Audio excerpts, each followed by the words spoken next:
Hotel task ஆரம்பிச்சதுல இருந்து பார்வதி சரியான ஒரு சகுனி வேலையை பார்த்துக்கிட்டு இருக்காங்க. அதாவது இத்தனை நாட்களாக இருந்த பார்வதிக்கும் இந்த டாஸ்கில் பார்வதியாக தான் இருக்காங்க. ஆனால் சில நேரங்களில் பார்வதி என்ன பண்ணுறாங்க அப்படின்னா, மற்ற எம்ப்ளாயீஸ் இருக்காங்க இல்லையா, மற்ற கண்டஸ்டன்ஸ், அவங்க எல்லாரும் இன்ஃப்ளூயன்ஸ் பண்ணி திவ்யா பக்கத்தில் திருப்பிக்கிட்டே இருக்காங்க.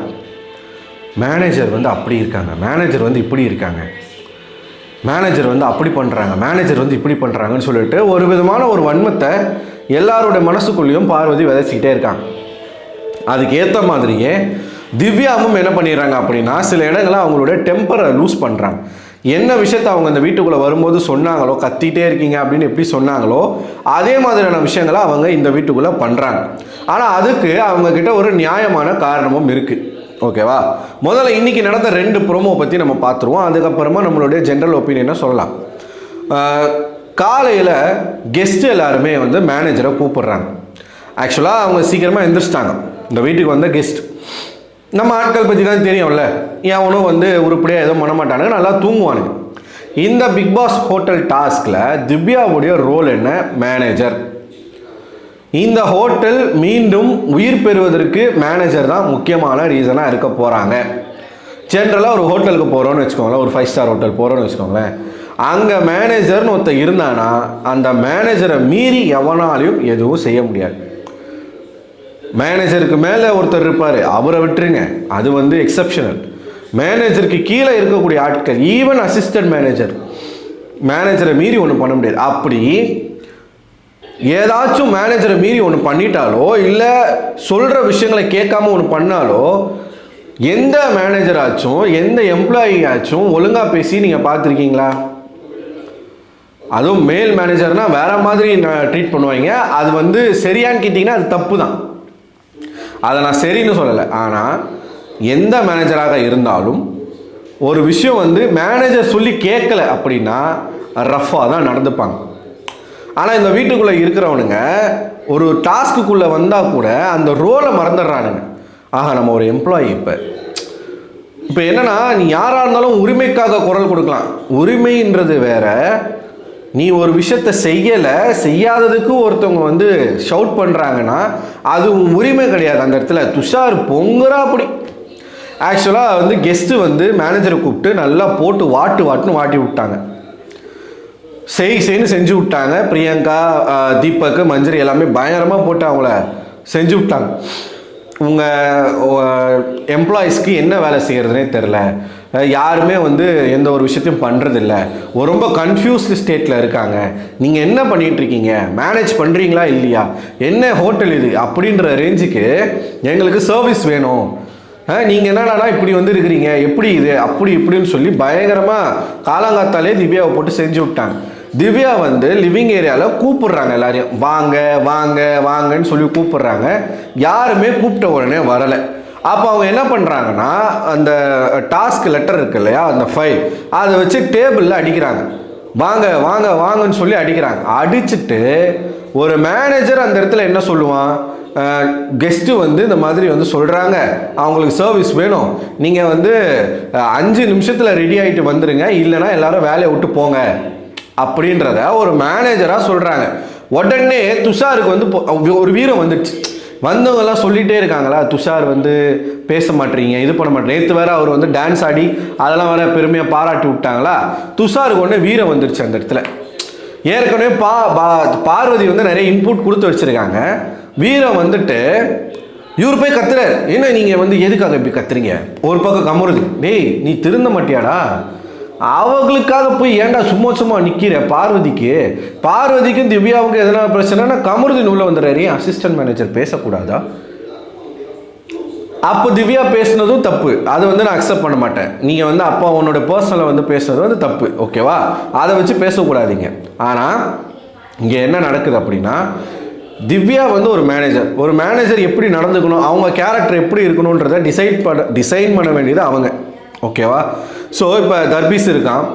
தர்பீஸ் வந்து நான் பொம்பளை பொறுக்கியாக தான் வந்து QC-யாக இருப்பேன் அப்படின்ற ஒரு டிசைன் வந்து அவன் பண்ணிக்கிட்டான். அவன்கிட்ட அந்த மாதிரி நடந்துக்கிறதும் நடந்துக்காமல் இருக்கிறதும் அந்த ஒரு பர்டிகுலர் ஸ்டாஃபினுடைய ரெஸ்பான்சிபிள். இது மேனேஜருக்கு என்ன பவர் இருக்குது? வேலையை விட்டு தூக்குற பவர் இருக்குது. ஓகேவா? மேனேஜர் வந்து கத்துறாங்க அப்படின்னா எதுக்காக கத்துறாங்க, என்ன விஷயம் அதில் இருக்குது அப்படிங்கிறத பார்த்துட்டு எந்த ஸ்டாஃபும் மேனேஜரை போய் கத்த முடியாது. ஓகேவா? கத்துனா அடுத்த நிமிஷம் வேலையை விட்டு தூக்கிடுவாங்க. ஆனால் இங்கே என்ன பண்ணுறானுங்க, போயிட்டு மேனேஜரையே கத்துறது. எப்பயுமே இது நடக்கிற விஷயம் தானே, மேனேஜரே கத்துறது. ஒருத்தன் அட்ஜஸ்ட்மெண்ட் பண்ணுன்னா அதெல்லாம் பண்ணிடுவானுங்க. 5 நிமிஷத்தில் போய் ரெடி ஆகிட்டு வாங்கன்னு சொன்னால் இவனுங்க கத்துவானுங்க. இது எப்படிப்பட்ட ஒரு பிஹேவியர், எப்படிப்பட்ட ஒரு ஆட்டிடியூட்னு தெரில. பார்வதி மாதிரியே திவ்யா பண்ணுறாங்க அப்படின்னு நீங்கள் சொல்கிறீங்க அப்படின்னா அதை என்னால் அக்செப்ட் பண்ண முடியாது. திவ்யா கிட்ட ஒரு ஆட்டிடியூட் இருக்குது, நான் இல்லைன்னு சொல்லலை. ஆனால் அந்த ஆட்டிடியூட் இந்த வீட்டுக்கு கரெக்டான ஆட்டிடியூட் தான். ஏன் சொல்கிறேன் அப்படின்னா, அப்படி நடந்துக்கலன்னு வச்சுக்கோங்களேன், ஏறி மிதித்து மென்று மிளிங்கிட்டு போயிடுவாங்க, தூக்கி சாப்பிட்டு போயிடுவானுங்க எல்லாம். திவ்யாவால் எதுவுமே பேச முடியாது. பார்வதி கிட்டலாம் நீங்கள் சைலண்ட்டாகவும் காமன் கம்போஸ்டாகவும் நீங்கள் பார்வதியை ஹேண்டில் பண்ணணும்னு நினச்சிங்கன்னா முடியவே முடியாது. விஜய் சேதுபதி போன வாரம் எதுக்கு கத்துனாரு? எல்லாரை விடவும் எதுக்கு அதிகமாக கத்துனாரு? அப்போ தான் அவன் அமைதியாக இருப்பான். ஓகேவா? இதுதான் இது. ஆனால் திவ்யா கிட்ட இருக்கக்கூடிய மிஸ்டேக்ஸும் நிறைய இருக்குது. அவங்கள வந்து டியூன் பண்ணணும், கொஞ்சம் விஜய் சேதுபதி டியூன் பண்ணணும். அவங்க வந்து சும்மா வந்து 28 நாள் நான் பார்த்துட்டு வந்தேன், அது பண்ணேன், இது எல்லாமே நான் பார்த்தேன், அதை சொல்லிகிட்டே இருக்கக்கூடாது. இப்பயும் அதை சொல்லிகிட்டே இருக்கிறாங்க. ஆனால் பார்வதியை விட திவ்யா பெட்டர் தான். இதை நீங்கள் எவன் சொன்னாலும் அதை நான் அக்செப்ட் பண்ணிக்க மாட்டேன். இத்தனை நாளாக பார்வதி தப்பாக தெரிஞ்சாங்க, இன்னைக்கு பார்வதியை கண்ட்ரோல் பண்ணுறதுக்கு ஒருத்தவங்க உள்ளே வந்த உடனே இவ்வளவும் பார்வதி தானே, அப்போ நம்ம பார்வதிக்கே சப்போர்ட் பண்ணுவோம். 2 ப்ரோமோவும் திவ்யா கத்துற மாதிரி தான் இருக்குது. அவங்க அதிலே சொல்கிறாங்க, இது என்னுடைய கால் கிடையாது, இது கெஸ்ட்டுடைய கால். 5 நிமிஷத்தில் ரெடி ஆகிட்டு வாங்கன்னு சொன்னதில் என்ன தப்பு இருக்குது? மேனேஜரே ரெடி ஆகலை, அசிஸ்டன்ட் மேனேஜரே ரெடி ஆகலை. முதல் சர்வீஸ்க்கு ஆட்கள் தேவை. மேனேஜர் போயிட்டு சமைக்க போகிறது கிடையாது, மேனேஜர் போயிட்டு ஃபுட்டு சர்வ் பண்ண போகிறது கிடையாது, மேனேஜர் போயிட்டு ரூம் சர்வீஸ் பண்ண போகிறது கிடையாது. மேனேஜர் அன்யூனிஃபார்மில் கூட போய் அட்டன் பண்ணலாம், ஆனால் ஸ்டாஃப் அந்த மாதிரி போக முடியாது. அதனால் முதல்ல போய் ஸ்டாஃபு கிளம்புங்கன்னு சொன்னால் மேனேஜரே ரெடி ஆகல, எதுக்காக அவங்க கத்துறாங்க? உங்ககிட்ட எப்படி கொஞ்சம் பேசணுமா? எனக்கு புரியலையே. மேனேஜர் ரோலை அவங்க பண்ணுறாங்க. பார்வதி உள்ளே புகுந்து ஒரே பர்ஃபார்மன்ஸ். இப்போ இன்னைக்கு பர்டிகுலராக இன்னைக்கு பார்வதி வந்து ரொம்ப அமைதியாக, ரொம்ப சாந்தமாக, எல்லா எம்ப்ளாயீஸ்கிட்டையும் போயிட்டு பாசமாக பேசுறது, ரொம்ப ரொம்ப கனிவாக பேசுறது. ஏன்? திவ்யா மேலே எல்லாருக்கும் வெறுப்பு வரணுன்றதுக்காக. அசிஸ்டன்ட் மேனேஜர் பாருங்கள் எப்படி ஹேண்டில் பண்ணுறாங்க, ஆனால் மேனேஜரை பாருங்கள் சரியான சிடுமூஞ்சா இருக்குது, அப்படி மாற்றணுன்றதுக்காக.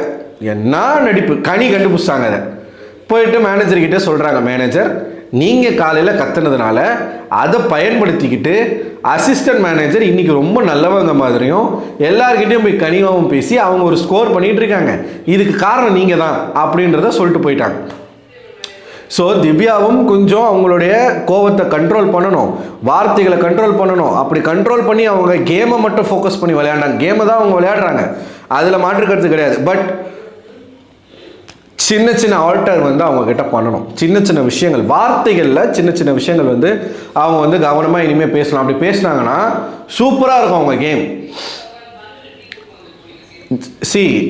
இங்கே இருந்து நம்ம என்ன வேணால் கமெண்ட் பண்ணலாம், அந்த வீட்டுக்குள்ளே போயிட்டோன்னு வச்சுக்கோங்களேன், உங்களுக்கு அப்போ தெரியும் திவ்யா தான் கரெக்ட் அப்படின்னு சொல்லி. நான் அந்த வீட்டில் இருக்கிற மாதிரி ஃபீல் பண்ணி தான் நான் பேசுகிறேன்.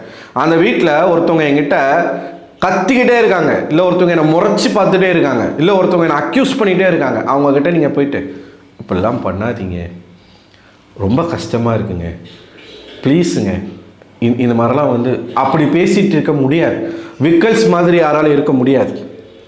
அப்படி இருந்தால் சேஃப் பிளே அப்படின்னு சொல்லுவாங்க. ஓகேவா? பார்வதி கத்தும்போது பார்வதியை விட அதிகமாக கத்துனாதான் பார்வதி அமைதியாக இருப்பாங்க. அர்ச்சனா எப்படி ஜெயிச்சாங்க சீசன் 7ல்? The way she handle the Maya squad, Maya team. ஒரு சீசன்லேயும் ஆடியன்ஸோடைய மனப்பான்மை ஒரு மாதிரி மாறினா நம்ம ஒன்றும் பண்ண முடியாது. ஸோ இது நீங்கள் என்ன நினைக்கிறீங்கன்னு எனக்கு தெரில, இது என்னுடைய ஒப்பீனியன். உங்களுக்கு என்ன தோணுதோ கமெண்ட் பாக்ஸில் கமெண்ட் பண்ணுங்கள். அடுத்த ஒரு வீடியோவில் உங்களுக்கு சந்திக்கிறேன். அதுவரை உங்களிடம் விடைபெறுவது நான் அரவிந்தன்.